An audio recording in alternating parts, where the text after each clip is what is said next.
పెద్దపల్లి జిల్లా రామగుండంలో అధికారుల పాలన అస్తవ్యస్తంగా మారింది. మున్సిపాలిటీ నుంచి కార్పొరేషన్ గా ఏర్పడిన తర్వాత ఎందరో ప్రజాప్రతినిధులు మారినప్పటికీ ఇక్కడి ప్రజల తలరాతలు మారటం లేదు.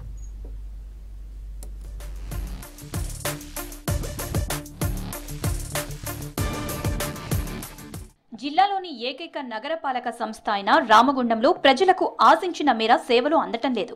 పారిశుద్ధ్యం పూర్తిగా లోపించింది.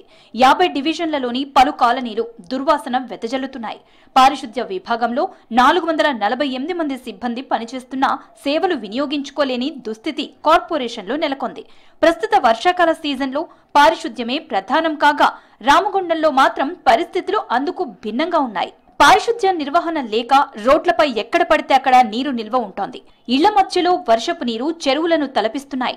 పాలనపై కమిషనర్ పూర్తి స్థాయి పట్టు సాధించకపోవడంతో విభాగాల్లో ఎవరికి వారే యమునా తీరే అన్న చందంగా వ్యవహారాలు సాగిస్తున్నారని స్థానికులు ఆగ్రహం వ్యక్తం చేస్తున్నారు. ఇప్పటికైనా గౌరవ కమిషనర్ గారు, మేయర్ గారు స్పందించి డివిజన్ బాట పట్టండి. మీ డివిజన్లకు సంబంధించినటువంటి అధికారులు, సిబ్బంది ఎవరున్నారో వారి వారి పనులు కేటాయించండి. ముఖ్యంగా పారిశుద్ధ విభాగం పూర్తిగా లోపించింది.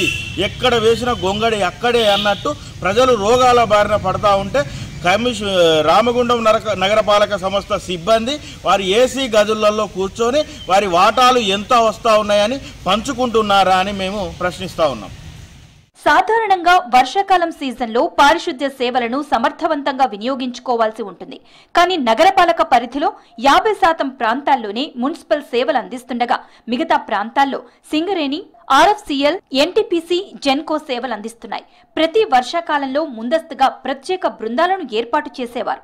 కార్పొరేషన్ సిబ్బందితోనే డ్రైన్ల పూడికతీత, నీరు నిల్వ ఉండకుండా చర్యలు చేపట్టేవారు. కానీ ఇప్పుడు ఆ పరిస్థితి లేదు. పైగా వర్షాకాల సీజన్లో అవుట్సోర్సింగ్ సిబ్బందిలో చేర్పులు, మార్పులు చేశారనే ఆరోపణలు వినిపిస్తున్నాయి.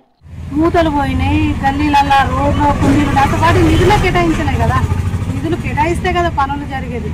పచ్చదనం అంటే చెట్లు తేవాలి, కుండీ మూతలు ఏదన్నా ఉంటే అవి చేయండి అంటే వాటికి మీ సమకూర్చినాం, దీన్ని బట్టి మీరు చేయండి అని చెప్పాలి కదా. ఏదో ఫోటోల కోసం ప్రోగ్రాంలను స్టార్ట్ చేస్తున్నారు అంతే తప్ప అసలు ఎలాంటి నిధులు లేవు, ఎలాంటి పనులు ఇక్కడ జరగట్లేదు.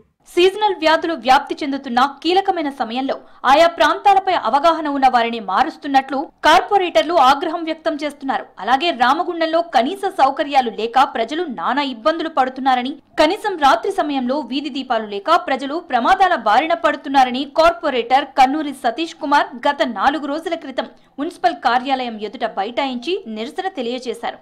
అలాగే అంతర్గత రోడ్లు లేక ప్రజలు ఇబ్బందులు పడుతున్నారని కార్పొరేటర్ నగనూరి సుమలతారాజు స్థానిక మహిళలతో కలిసి మురుగునీటిలో సైతం కూర్చుని నిరసన తెలిపినప్పటికీ అధికారుల్లో ఎలాంటి స్పందన రాలేదన్నారు. ఇప్పటికైనా జిల్లా కలెక్టర్ స్పందించి రామగుండంలో నెలకొన్న సమస్యల పరిష్కారానికి కృషి చేయాలని కార్పొరేటర్లు కోరుతున్నారు.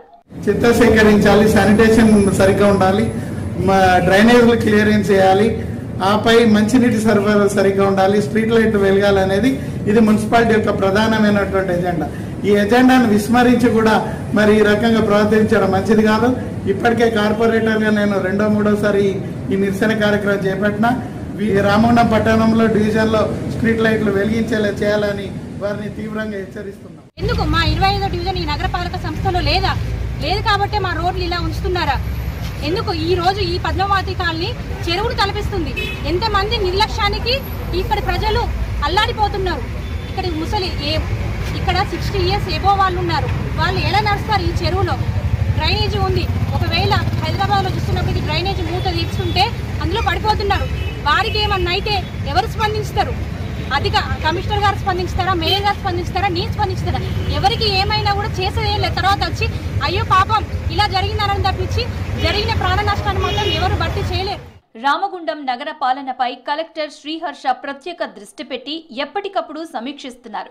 ప్రతి వారం వివిధ విభాగాలకు టార్గెట్లు పెడుతున్నారు. ఇందులో భాగంగా ఒక శానిటరీ ఇన్స్పెక్టర్ ని కూడా సరెండర్ చేశారు. అయినా పరిస్థితులు మారడం లేదని, శానిటేషన్, ఇంజనీరింగ్, టౌన్ ప్లానింగ్ విభాగాల్లో మార్పులు రావడం లేదని స్థానికులు ఆరోపిస్తున్నారు.